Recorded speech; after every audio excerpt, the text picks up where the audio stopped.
Muy bien, entonces, ¿de qué lo llama?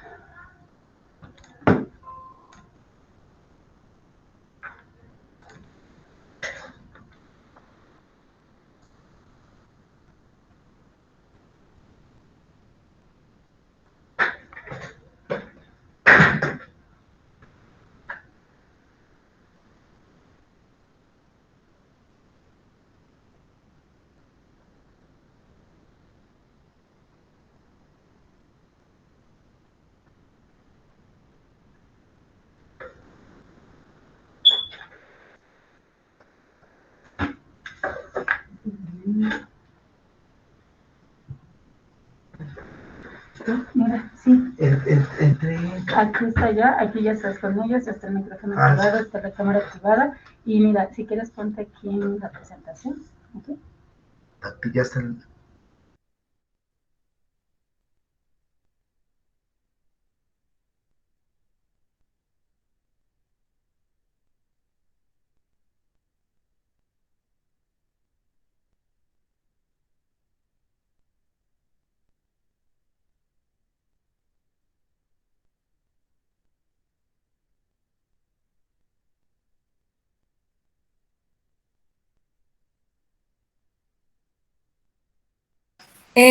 Doctora, no se escucha. Tiene el micrófono, bueno, el doctor no se escucha, tiene el micrófono apagado. Buenos días, ya se escucha, ¿verdad? Listo, Buenos días, doctor. doctor. Buenos días. Buenos días, yo soy el doctor Márquez, soy el médico adscrito aquí del Hospital Central Norte y hoy me toca coordinar con ustedes lo del trabajo de parto.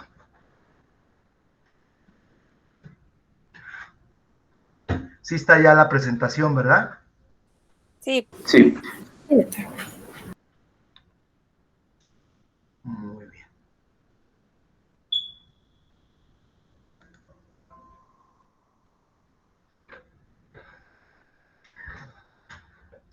Bueno, muy bien, pues vamos a comenzar el trabajo de parto.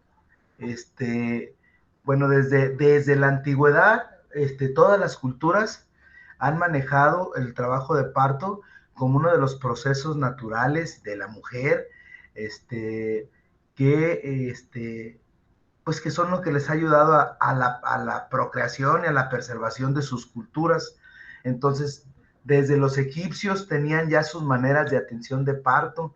Hay muchos papiros y muchos escritos sobre cómo atendían ellos sus partos y incluso ellos tenían sus dibujos y la manera de el parto de todas las culturas, desde de las culturas mesoamericanas, en las culturas antiguas, todas tienen en alguno de sus escrituras, en alguno de sus esculturas y todo lo que hacían, todas hacían alusión a lo que es la mujer en el trabajo de parto. Nosotros los aztecas tenemos también muchas esculturas que también nos hacen alusión a lo del trabajo de parto. Desde la antigüedad, desde la Edad Media, se creía que el trabajo de parto era algo mágico y muchas veces no se les permitía a nadie que vieran el trabajo de parto, ¿sí? Entonces, hoy en día, lo que se maneja actualmente es el trabajo de parto, en el trabajo de parto es la humanización en el mismo, ¿sí? ¿Y en qué consiste la humanización del trabajo de parto? En permitir a la mujer que ella tenga su parto de la manera que ella guste, que de la manera que ella quiera optar, la posición que ella necesite y que desea y con la que se sienta con más comodidad. Entonces, actualmente hay guías de práctica clínica que nos hablan también del parto humanizado. Y esta es la forma clásica en la que atendíamos nosotros los partos, pero esta manera de atención de parto no es tan cómoda para la paciente, más bien es cómoda para el médico que va a atender el parto. Conforme han pasado los tiempos, hemos aprendido el trabajo de parto, primero como estudiantes, primero como observadores, luego con simuladores, pero siempre, la atención del trabajo de parto ha estado pues en la práctica médica, ¿sí? Y bueno, han cambiado las formas de atención de parto y de cómo las mujeres quieren tener su parto. Y esto ha sido por modas. Había la moda de que toda la mujer quería su parto por cesárea, había la moda de que todas las mujeres querían parto en agua, y ahorita la moda es pues el parto humanizado. Este es un simulador de una extracción de un feto, y bueno, entonces para comenzar ya de lleno en lo que es el parto, pues es un proceso fisiológico en el cual el feto es expulsado hacia el exterior de la madre, ¿sí? Y se define como parto normal, espontáneo y de bajo riesgo toda paciente que comienza con trabajo de parto y desde que inicia las modificaciones cervicales, que es la dilatación y el borramiento, hasta la finalización del parto, que es la expulsión del producto de la gestación con sus membranas. Y se da generalmente en un embarazo después de las 37 semanas y hasta las 41 semanas. ¿Por qué en esto es el parto normal? Porque antes de las 37 es un parto prematuro y después de las 41 es un parto prolongado, ¿sí? Entonces, en las mejores condiciones para la atención del parto es en la mujer con un embarazo de 37 semanas a las 41 semanas, ¿sí? ¿Cómo se da el trabajo de parto? Pues ahí empieza una actividad miometrial, o sea, aumenta la contracción, las contracciones en el útero y se van haciendo regulares, y esa contractilidad miometría uterina o miometrial es la que hace que comience la dilatación y el borramiento, así como la expulsión, ¿sí? del producto de la gestación.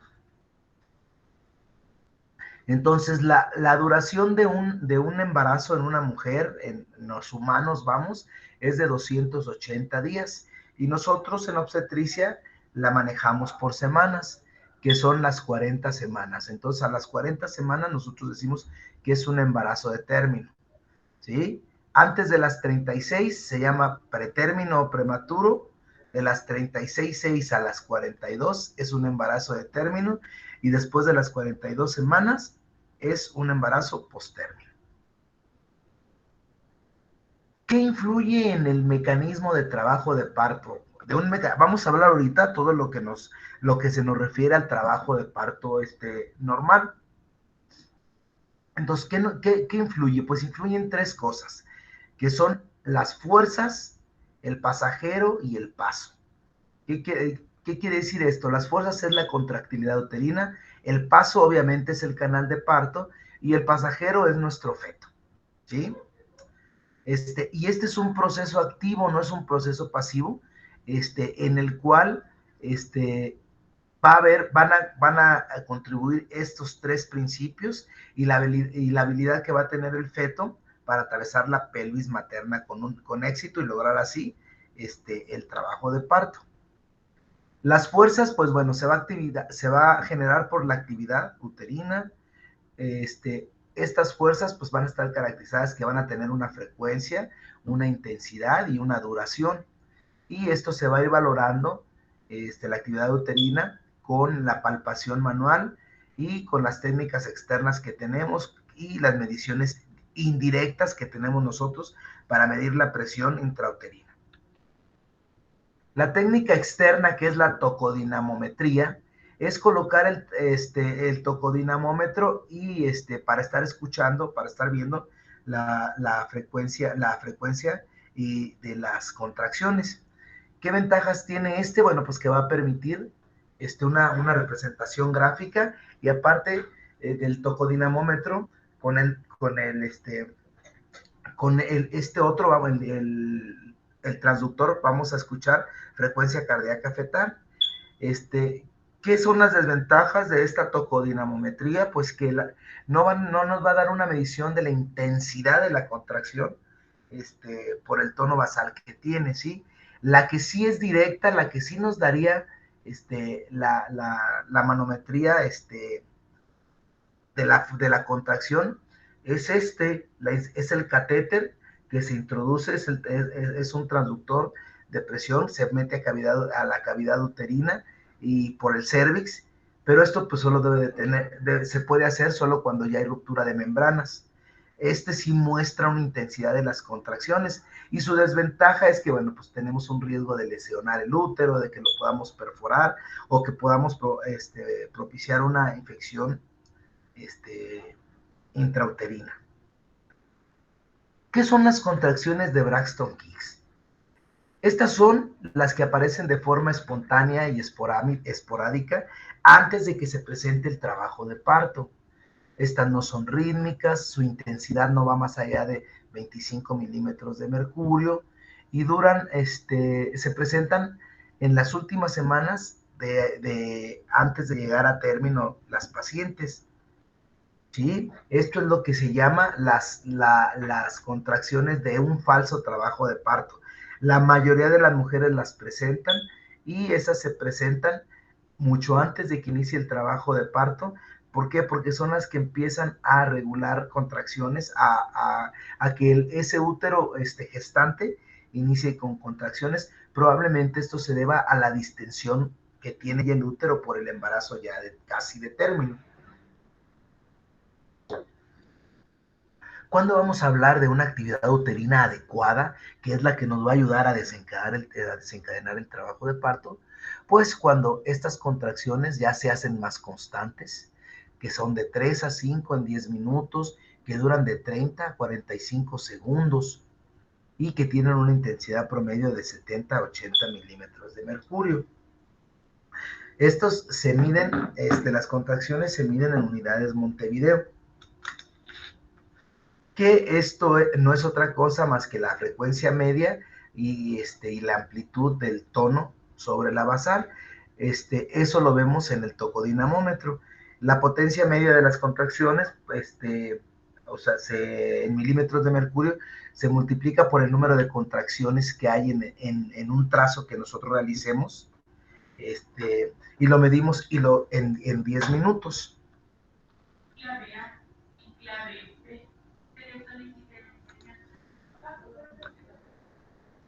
Vamos a hablar ahora del pasajero, que en este caso va a ser el feto, y en existen varias variables que influyen en el trabajo de parto. ¿Y cuáles son todas estas variables? Pues el tamaño, la situación, la presentación, la actitud, la posición, ¿sí? El plano en el que se encuentre de la presentación y si es un embarazo único o es un embarazo de alta orden fetal o de gemelar o más de 2, ¿sí? Porque es importante el tamaño. Obviamente un producto macrosómico que pese más de 4 kilos, obviamente va a tener una dificultad para atravesar el canal de parto. En Estados Unidos, en el 2006, hasta el 6 de 7% de nacimientos pesó arriba de 4 kilogramos, que esto en México obviamente es un producto macrosómico, simplemente por la estatura que tenemos, el promedio de los mexicanos. Pues obviamente un producto de más de 3,800 o de 4 kilos sería macrosómico para nuestra población. La presentación, según la presentación, es el porcentaje que vamos a tener para que desencadene un trabajo de parto. Entonces, una presentación cefálica es la principal para que se desencadene un trabajo de parto. ¿Qué va a ser el punto toconómico de la presentación? Va a ser el punto de referencia que tiene el feto para cada una de las variedades de presentación. Y por ejemplo, el punto toconómico de presentación es la parte fetal que se va a exponer al canal de parto para el trabajo de parto. Es la que nosotros vamos a sentir cuando realicemos un tacto vaginal. Entonces, en esto, el punto toconómico en una presentación cefálica lo vamos a tener como vértice el occipucio, y en la frente va a ser la raíz de la nariz, y en la cara va a ser el mentón, y en una presentación pélvica, obviamente el punto toconómico de la presentación sería el hueso sacro. Entonces, hablando de que la mayoría de los trabajos de parto son cefálicos,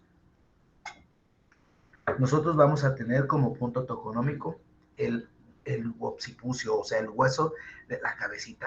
Y en esto vamos a nosotros ver aquí las dos fontanelas, que es la lambda, que es la fontanela anterior y la fontanela posterior, bregma y lambda. Las variedades de posición, pues existen todas estas variedades, y esto va a ser la relación que guarda el punto toconómico de la presentación con la parte anterior o posterior de la pelvis materna, e igualmente izquierda o derecha de la pelvis materna. Y de acuerdo a estas variedades de posiciones, vamos a tener todas estas que son la occipito anterior, la occipito posterior, y ya occipito anterior izquierda, occipito transversa y occipito posterior, y al igual las inversas, que serían las derechas, occipito izquierda, occipito derecho anterior, occipito transversa, occipito posterior izquierda,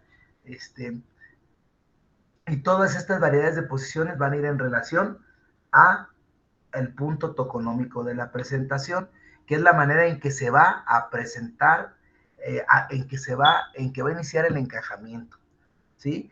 El sistema de puntuación de Bishop no es más que un método para predecir si esa paciente está a punto o es candidata para iniciar un trabajo de parto. Y este Bishop está considerado en 1, 2, 3, 4, 5, 6, 6 cosas que tenemos que valorar, y a cada característica de esto le vamos a dar una puntuación que va desde el 0 hasta el 3. Entonces, esta tablita nos va a servir para hacer una valoración obstétrica y ver si esa paciente presenta o no condiciones para desencadenar un trabajo de parto. Entonces, la puntuación del 0 al 3, entre más alta sea la puntuación, es una paciente que tiene más posibilidades de desencadenar un trabajo de parto. Entonces, la medimos primero la dilatación del cuello, y conforme va dilatando, le van dando puntuación. Entonces, una dilatación con un cuello cerrado, pues es 0, y una dilatación que está más de 3 a 4 centímetros es 2 o 3 centímetros, o 3 puntos. El borramiento, si no está borrado, es 0, y si ya está casi al 100% borrado, es 3. Y la altura de presentación en los planos, si está en negativo, o sea, hacia arriba, o sea, que no haya sin descenso, va a estar de 0 a 2, y ya cuando empieza con descenso de +1, +2, le vamos a dar 3 puntos. La consistencia del cuello uterino la vamos a manejar en 3, que le vamos a dar sin modificaciones cervicales, o sea, un cervix duro y resistente va a tener 0 puntos, y un cervix ya muy blandito y dilatado, pues sí, con dilatación y muy cortito, va a estar con 2 puntos. Igual, ¿qué posición va a tener el cuello cuando uno hace el tacto? Si está muy posterior, 0, y si ya está anterior, le vamos a dar 2 puntos. Entonces, todo esto lo vamos a sumar para valorar el índice de Bishop. Cuando la suma es igual o mayor a 7, las posibilidades de éxito en que esa paciente tenga una inducción de su trabajo de parto son muy buenas, ¿sí? Una puntuación mayor de 9 indica que va a ser un parto espontáneo, casi sin que nosotros lo conduzcamos, sin que nosotros hagamos nada. Esa paciente va a tener un parto solita, va a ser espontáneo. Y si la puntuación es de 6, pues ahí quiere decir que tiene un Bishop favorable para que nosotros podamos administrar algún medicamento para la madurez cervical antes de que iniciemos una inducción de trabajo de parto. Entonces, para eso nos sirve el Bishop, para valorar si nuestra paciente está en condiciones de inducirle su trabajo de parto. Vamos a hablar de los periodos de trabajo de parto. Como antecedentes históricos, tenemos que desde 1926, Friedman, que era un médico ginecólogo, un obstetra americano, ya manejaba tablitas y ya manejaba formas de decir cómo iba a ser un trabajo de parto, ¿sí? A Friedman se le unieron varios colaboradores, y así idearon una curva, que era la curva donde decían cómo iba a ir el trabajo de parto, ¿sí? Entonces, en 1954, Friedman y sus colaboradores fueron los que diseñaron un gráfico que ahora nosotros lo conocemos como el partograma, un gráfico donde iban anotando cómo iba la paciente aumentando en dilatación y emborramiento durante las horas de su trabajo de parto. Y esa era una manera de graduarlo y de verlo plasmado en una gráfica. Entonces, bueno, el trabajo de parto lo dividimos en periodos. En el primer periodo, el segundo periodo y el tercer periodo de trabajo de parto. Esos, bueno, ya aquí lo del trabajo de parto sí se los deben de aprender para fines prácticos y para fines de presentación de su examen, porque esto sí se los preguntamos, los periodos de trabajo de parto y todo el mecanismo que tiene el trabajo de parto. En el primer periodo es desde que se inicia el trabajo de parto hasta que tienen el borramiento y dilatación completa. El segundo periodo de trabajo de parto es del borramiento completo hasta la expulsión del feto y el tercer periodo del trabajo de parto es de la expulsión del feto al alumbramiento, o sea, a la expulsión de las membranas, que es la placenta y sus membranas. ¿Cuándo decimos que se va a iniciar el trabajo de parto? Lo que habíamos hablado, después de la 36 semana, o sea, de la 37 semana en adelante, el trabajo de parto se puede presentar espontáneamente. Y si llegó a las 41 semanas, máximo 41.5, nosotros debemos de inducir el trabajo de parto, porque no podemos dejar que un embarazo nos llegue a postérmino, o sea, a más de 42 semanas, porque ese embarazo prolongado ya nos da riesgos para el feto. Entonces, iniciamos trabajo de parto. ¿Cuándo una de nuestras pacientes ya tiene trabajo de parto? Cuando comienzan las contracciones, que estas contracciones se empiezan a regularizar y se van presentando de 5 a máximo 10 contracciones en un lapso de 10 minutos y que duran las contracciones más de máximo 45 segundos, pero sí más de 30. La presencia de estas contracciones empiezan primero indoloras y poco a poco se van haciendo más dolorosas. Después de esto, si tenemos una ruptura de membranas, una expulsión del tapón mucoso, pues ya damos por obvio que ya inició su trabajo de parto. Y esto ya va a continuar hasta que llegue a completar el borramiento y la dilatación completa, ¿sí? Entonces, acuérdense pues, el primer periodo de trabajo de parto tiene una fase latente y una fase activa.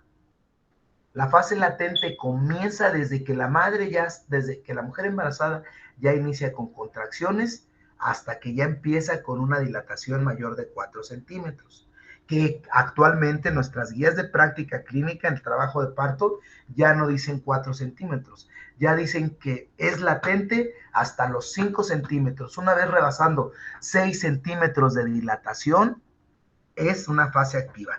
Les digo esto porque en los libros está después de 4 centímetros, pero actualmente nuestras guías de práctica clínica nos manejan 6 centímetros de dilatación para decir que ya empieza la fase activa del trabajo de parto, ¿sí? Entonces, cuando llega la fase activa, ¿qué es lo que caracteriza la fase activa? Que ya es una fase más rápida, que la paciente va a ir dilatando y borrando mucho más rápido que en esa fase latente que puede durar horas, muchas horas. Entonces, por eso es importante saber cuándo la paciente ya está en fase activa para evitar tantos internamientos de pacientes que tienen una fase latente de trabajo de parto y que duran horas, más de 12, 24, hasta 48 horas sin desencadenar el trabajo de parto, su fase activa. La fase activa la vamos a dividir en dos. en la fase de aceleración y la fase de máxima inclinación o pendiente. ¿Qué quiere decir esto? Es la rapidez con la que va a dilatar después de que ya rebasó los 6 centímetros de dilatación, ¿sí? La fase de máxima inclinación o pendiente es el periodo donde alcanza ya la dilatación y el borramiento completo y cuando ya está la paciente prácticamente en expulsivo. En las nulíparas, nos refiere que en esta fase activa va a dilatar de 1.2 centímetros por hora y en las multíparas de 1.5 centímetros por hora. Para fines prácticos, una multípara va a aumentar su dilatación el doble que una nulípara. La fase de deceleración es la última etapa, pues, de esta fase activa, en donde ya la dilatación ya completó, ya terminó de dilatar y el cervix ya está totalmente borrado. Entonces, en el periodo, aquí esto graficado, está más o menos el tiempo en horas. Una fase latente está en dilatación, no avanza, y en horas tarda, y una fase activa en menos horas alcanza la dilatación completa, desde la fase de aceleración hasta la fase de desaceleración y su fase de máxima pendiente. Nada más como para que lo vean graficado, es que en la primera fase es lenta y no hay un avance de la dilatación y el borramiento, y en la segunda fase, que es la fase activa, es una dilatación y borramiento de manera más veloz.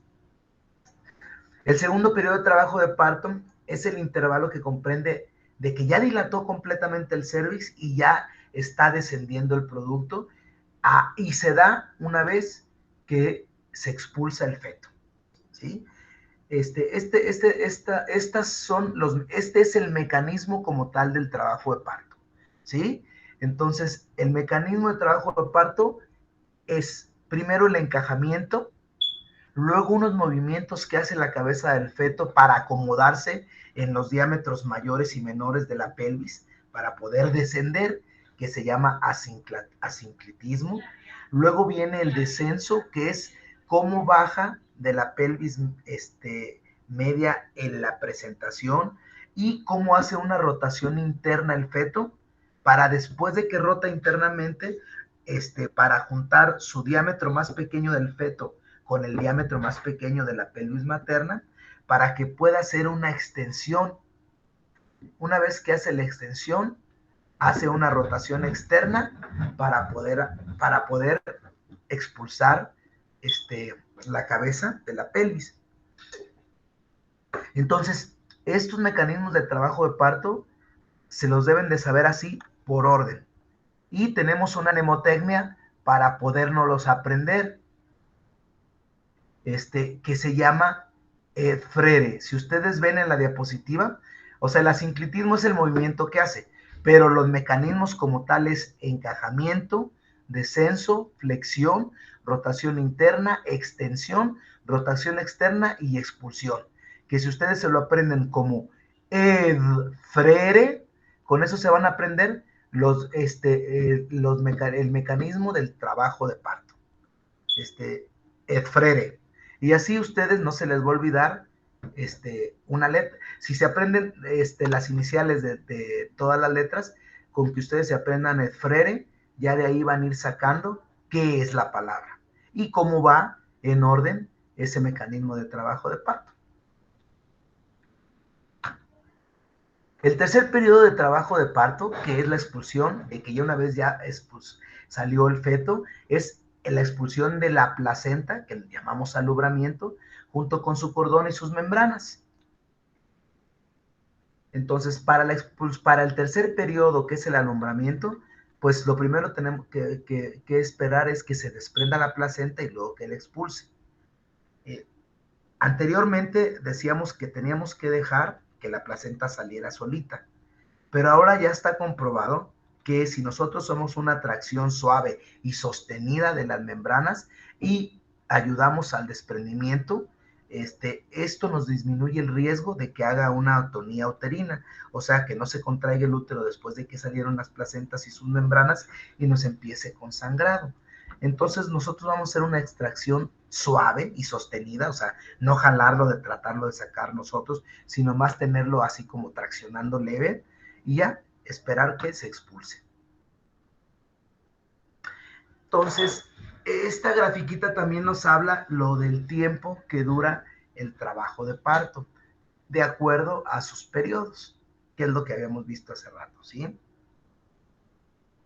Entonces, los movimientos cardinales del trabajo de parto los vamos a iniciar, ¿sí? Encajamiento, descenso, flexión, rotación interna, extensión, rotación externa y expulsión.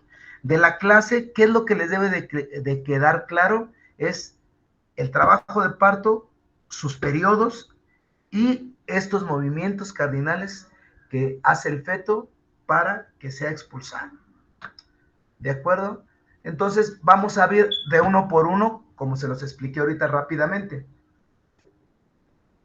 El encajamiento es el mecanismo por el cual pasa el diámetro biparietal, que generalmente en los fetos es de 9.5 centímetros, su diámetro entre parietal y parietal, que es el que se presenta a la pelvis materna y es la entrada de la cabecita a la pelvis materna. Y por eso ahí les dije que había esos movimientos de sinclitismo, que son los movimientos que hace el feto para poderse encajar a la pelvis. Y ese sinclitismo, decimos sinclitismo cuando entra así derechito, cuando hay la misma distancia de los dos parietales que tiene el feto, que entran así simétricos. Pero tenemos asinclitismos anteriores y posteriores. Entonces, el asinclitismo anterior es cuando se presenta más un parietal que el otro, y un asinclitismo posterior es cuando se presenta el parietal más hacia un lado o hacia anterior o hacia posterior, ¿sí? Entonces, siempre, como se va encajando el diámetro biparietal, lo va a hacer, regularmente lo hacen con asinclitismo, no es sinclítico, o sea, no baja así derechito, sino que tiene que estar haciendo movimientos para un lado y para otro, para poder encajarse. El descenso, pues es uno de los primeros requisitos para el nacimiento. Obviamente que si esa presentación no desciende o está muy alta, pues obviamente nunca se va a presentar la expulsión. ¿Qué influye en el descenso? Pues la presión que va a tener el líquido, la presión del fondo sobre la pelvis, o sea, la contracción es la que va a estar empujando al feto para que descienda, el esfuerzo de pujo de la madre, obviamente, y ya la manera de cómo el feto hace sus movimientos de asinclitismo. Entonces, el descenso lo vamos a dividir en planos. El primer plano, el segundo plano, el tercer plano y el cuarto plano. Que estos eran los antiguamente llamados planos de Hodge, ¿sí? Que era como manejábamos antes, es ese encajamiento o descenso de la presentación. Y anatómicamente el primer plano iba del promontorio al borde superior del pubis. El segundo plano del borde inferior del pubis hacia la segunda vértebra sacra. Y el tercer plano a nivel de las espinas ciáticas. Y el cuarto plano en el borde del coxis. Estas líneas son líneas paralelas, ¿sí? Es una línea paralela que va bajando, y la descripción de los bordes del borde anatómico es lo que damos para que imaginemos esa línea. Entonces, esos eran los 4 planos de Hodge. Actualmente, nosotros manejamos los planos de Delis, que igual son las líneas paralelas, pero nosotros las manejamos de diferente manera. A partir del tercer plano de Hodge, nosotros decimos que ahí la presentación está en 0. Y del tercer plano de Hodge, que es a nivel de las espinas ciáticas, que es 0, hacia arriba van a ser negativos. -1, -2, -3, -4. ¿Qué quiere decir esto? Que no está encajado. y hacia abajo van a ser positivas, +1, +2, +3. Y quiere decir que cuando está en +3, ya se encuentra en el cuarto plano de Hodge. Entonces, también esto. Ahora manejamos Delis, anteriormente se manejaba Hodge. Pero son lo mismo, nomás recuerden que el tercer plano de Hodge es la estación 0 en Delis y hacia abajo, hacia la salida, es positivo y hacia arriba, sin descenso, son negativos. Una vez que ya hizo ese descenso, sigue la flexión, que esto no es otra cosa, sino cómo el feto flexiona más la cabeza para que este movimiento de pegar el mentón hacia su pecho hace que se haga más pequeño el diámetro, el diámetro biparietal y que pueda encajarse más. Entonces prácticamente la pelvis hace que el feto tenga esa flexión para poder caber. El mismo feto va a hacer una rotación interna, que es el giro que va a hacer la cabeza, porque digamos que se va a encajar y a descender de lado, y la flexión interna la va a hacer para corregir ese, como se encajó de ladito, para ponerse, digamos, derechito. Esa es la rotación interna, y esa se va a hacer un movimiento, o sea, el giro de la cabeza en dirección a la sínfisis del pubis. La siguiente es la extensión, que no es otra cosa más extender la cabeza para llegar al orificio vaginal. Digamos, cuando nosotros decimos que ya va a perinear, cuando ya vemos ahí los cabellitos, para hacer esa extensión, para hacer esa rotación externa, que es más que rectificar su cabeza para poder nacer. Y una vez que nace la cabeza, se hace la restitución, que es nosotros tomamos la cabecita y hacemos una tracción hacia abajo y hacia arriba para lograr la expulsión. Esa tracción que hacemos ya nosotros, que ayudamos en la expulsión, no es más que una maniobra que hacemos nosotros para liberar el hombro anterior, y una vez que liberamos el hombro anterior, lo flexionamos hacia arriba para que se libere el hombro posterior. Y ya una vez que liberamos los hombros, pues el feto, el recién nacido, sale inmediato. Esta es la maniobra. Ahí nos está perineando, sale así como si estuviera transverso, y hacemos nosotros la flexión para sacar el hombro anterior y después para liberar el hombro posterior. ¿Ya? Y tenemos el nacimiento de la cabeza. Entonces, cuando está haciendo su extensión, que van a hacer, hay que nosotros hacer una maniobra de Ritgen para permitir el nacimiento controlado. ¿Qué quiere decir esto? Para permitir que vaya saliendo poco a poquito la cabeza, para que no nos lacere o no nos desgarre el periné. Entonces, cuando la cabecita está distendiendo la vulva, nosotros tenemos que presionar con nuestras manos lo que es el introito vaginal, el rafé del periné, para protegerlo, que es lo que está haciendo la mano abajo, y no dejar que salga así rápido, para que no desgarre. Si nosotros protegemos el periné, la paciente no se nos va a desgarrar y no va a requerir ni de que hagamos un corte que se llama episiotomía. Aquí está ejemplificando el nacimiento de los hombros, lo que les dije, cómo liberar el diámetro biacromial, tanto el hombro anterior como el hombro posterior. Una vez que sale la cabecita, nosotros hacemos una limpieza de cara y aspiramos orificios nasales y la boca con una perilla para sacarle todo lo que tenga en la boca o en su naricita, para que y el agüita que tiene, porque acuérdense que adentro está en el líquido amniótico y él está deglutiendo el líquido amniótico. Entonces, con esa perillita, cuando sale la cabeza, lo aspiramos.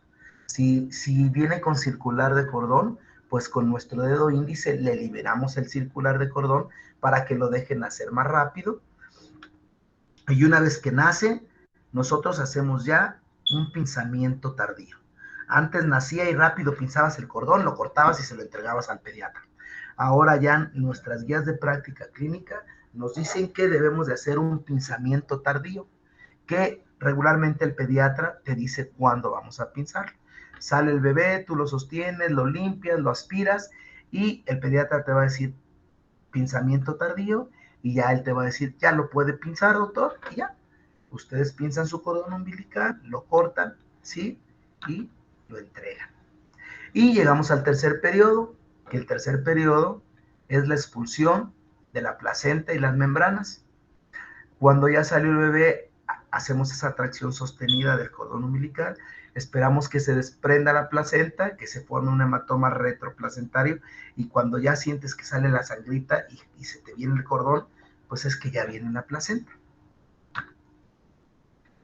Y estos signos del desprendimiento de la placenta es que el útero se hace una bolita, suele el borbotón, o sea, la salida de sangre, y sientes como que si bajara el útero un poquito más hacia abajo. Esta es la manera de cómo se desprende la placenta. Y hay dos mecanismos. El mecanismo de Schultz, que es cuando se desprende la placenta así como lo ven, y sale primero la cara fetal. Y el de Duncan es cuando se va desprendiendo de lado y sale primero la cara materna, o sea, la cara de la placenta que está pegada al útero. Entonces ese es Duncan y el anterior es Schultz. El síndrome de Alfred es cuando tienes la pinza y esa desciende, o sea, cuando está bajando el cordón hacia la horquilla vulvar, ese es un síndrome, son los signos. El signo de Kushner, que es la separación, la presión, cuando uno hace presión suprapúbica y no desciende el cordón. Y el de Strassman es la presión que hace uno en el fondo uterino y que esa presión hace que el cordón se fije o que lo veas que jale o no jale. Pero realmente los signos, lo que se deben de aprender más que estos signos es la manera o el mecanismo de alumbramiento, que es el de Schultz y el de Duncan. Esos son los que se deben de aprender. La maniobra de Credé no es otra cosa más que nosotros, a nivel del abdomen, apretamos el útero para lograr o para ayudar a que se desprenda la placenta. Y la maniobra de Brandt-Andrews es la tracción de la placenta. Y hay una modificación que se llama Brandt-Andrews y Dublin, que la maniobra de Dublin no es más que estarle dando vueltas. No sé si ustedes han visto alguna vez un parto, como cuando están traccionando el cordón umbilical y cuando va a salir la placenta le empiezan a dar vueltas. Esa maniobra se llama Dublin. Entonces muchas veces es maniobra de Brandt-Andrews y Dublin si le diste vueltas para que saliera más rápido. Y la fase 3, pues que es la fase del puerperio, ¿no?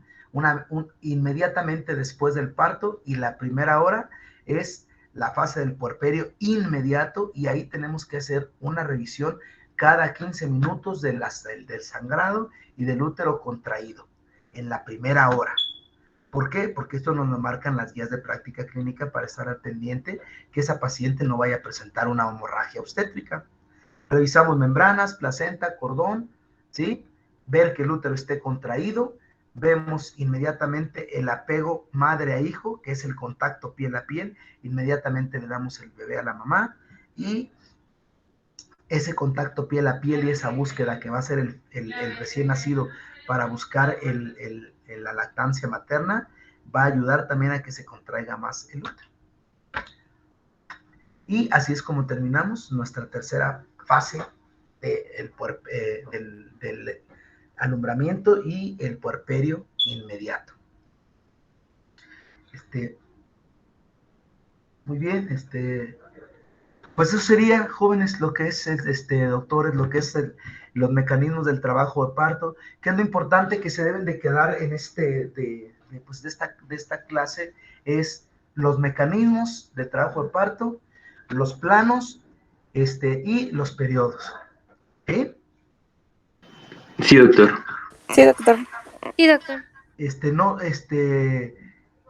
prácticamente nada más es que ustedes repasen, que vean los mecanismos, y ya después de que ya leyeron y vieron los mecanismos de trabajo de parto, cuando ustedes entren y vean un parto, pues van a entender bien cuál es la secuencia de esa paciente en trabajo de parto. Entonces, pues eso sería prácticamente todo en cuanto a trabajo de parto y sus mecanismos. ¿Alguna pregunta? Sí, doctor, yo tengo una. Sí, Monse. ¿Sí me escucha? Doctor. Sí, sí, te escucho. Ah, ok. Bueno, ¿y qué pasaría si la mamá se sintiera muy tensa o muy nerviosa con lo del parto? ¿Eso no lo puede dificultar? En el mecanismo de trabajo de parto sí nos puede dificultar a nosotros como operadores del trabajo de parto, pero realmente no se va a modificar el mecanismo por el nerviosismo de la madre. Sí nos va a dificultar a nosotros porque es una paciente que va a estar tensa, va a estar estresada, no va a estar relajada, no va a abrir bien las piernas, nos va a dificultar el que nosotros podamos ayudarle, por ejemplo, a hacer la tracción, y una vez que hizo la extensión, a nosotros poderlo liberar el hombro anterior y posterior. Entonces, sí nos va a dificultar un poquito, pero el nerviosismo de la madre no va a modificar el mecanismo de trabajo de parto. A nosotros sí nos lo va a dificultar. Por eso actualmente está en boga lo de la atención del parto humanizado. ¿Por qué? Porque pretendemos que la mujer durante el trabajo de parto no lo sufra. O sea, que su trabajo de parto, a pesar de las contracciones dolorosas y de todo el riesgo y el miedo que pueda tener por una hemorragia obstétrica o una muerte materna, que ese proceso de trabajo de parto, ella lo vea pues como lo que es, ¿no? Pues es traer una vida, traer un nuevo ser al mundo, y que y además con un producto de su gestación, de ella misma. Entonces, debemos desde el control prenatal, ir diciéndole, digamos, ir concientizando a la mujer, pues que el trabajo de parto es el que le ofrece las mejores ventajas, que es lo mejor que debe de tener ella, que es como mejor le va a ir, para que ella se vaya sensibilizando y ella diga, ok, va a llegar mi trabajo de parto, y que cuando llegue no sea un miedo, sino que sea una emoción de que ya va a tener su parto, ¿no? Pero bueno, ahí sí tenemos que influir nosotros en ayudarle. Y lo del parto humanizado es eso, no es otra cosa más que la mujer en trabajo de parto, y que esté acompañada por alguien de su entera confianza. Puede ser su esposo, su mamá, su hermana, no sé. Actualmente la duola es una persona que es una mujer que acompaña a la mujer en trabajo de parto, como dirían en los pueblos, la comadrona, la partera. Hoy en día está muy de moda que las mujeres contraten a una duola, que es una mujer que te va a acompañar en el trabajo de parto, y que te va a estar ayudando y te va a estar dando consejos, o te va a estar echando porras, ¿no? Para el trabajo de parto.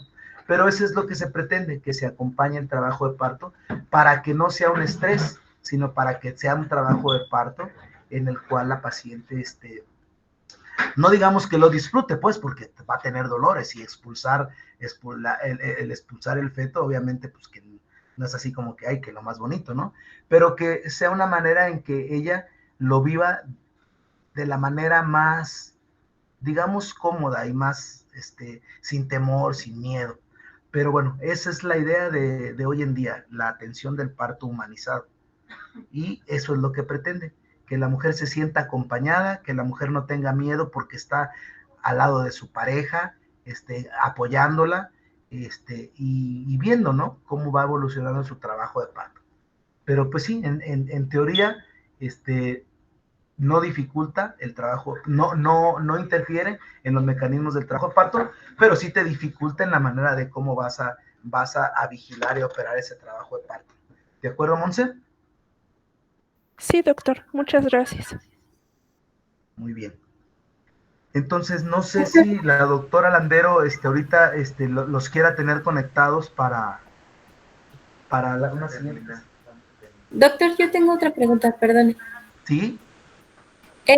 ¿Cómo están más o menos los porcentajes entre parto natural y cesárea? Lo que pasa es que a mí me habían dicho que los doctores prefieren la cesárea porque es más rápido y en el parto natural se toma más tiempo y más si es de la primera vez, entonces como que influyen en la decisión de la paciente, así como de no, pues es que sí es necesaria la cesárea, pero no sé qué tan esto sea cierto o ya no, o... Sí, sí, Fer, mira, la verdad es que la obstetricia no es que sea complicada, pero la obstetricia es de paciencia y de estar pegado con la paciente.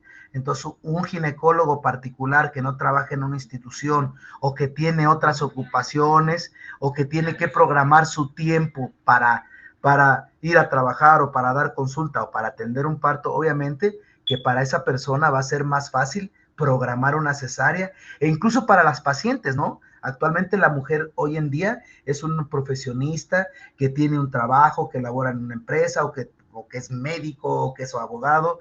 Entonces, obviamente también por comodidad de la paciente, para acomodar sus tiempos y planear, pues sí es más cómoda una cesárea, pero cómoda para el médico, cómoda para la paciente. ¿Por qué? Porque el médico no va a estar vigilando un trabajo de parto, no se va a desvelar con la paciente, y por eso el ginecólogo privado hasta las programa. Tú vas a hacer cesárea tal día, ¿por qué? Porque es el día que yo puedo y tengo tiempo, pero no es porque le vaya mejor a la paciente.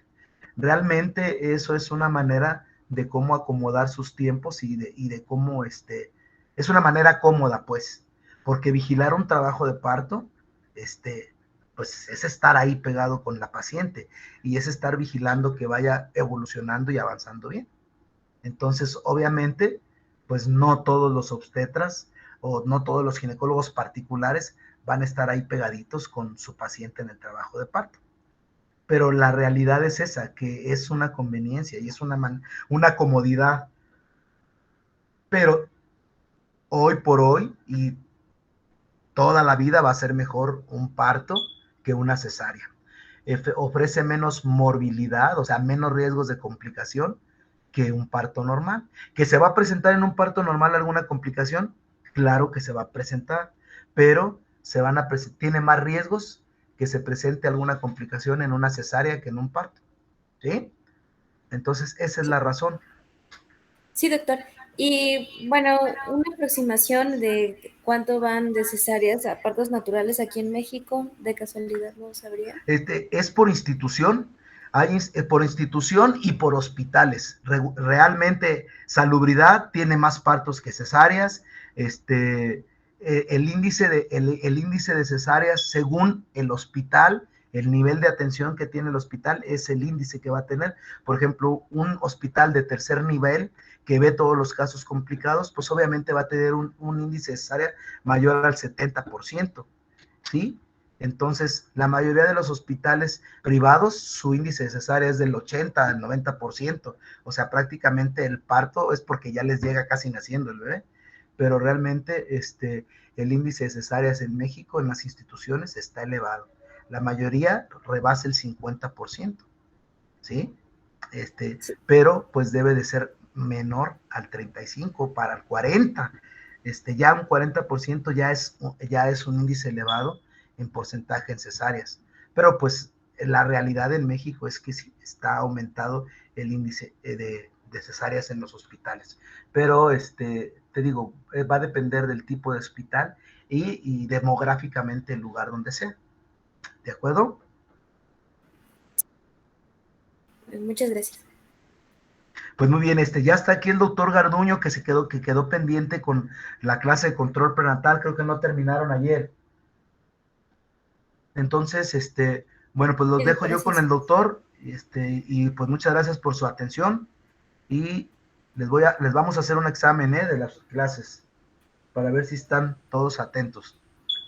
¿Vale? Sí, doctor, muchas Sí, gracias. doctor, gracias. Sí, Bueno, doctor, gracias. que tengan buen día. Gracias igualmente. Gracias, doctor. Gracias, doctor, igualmente.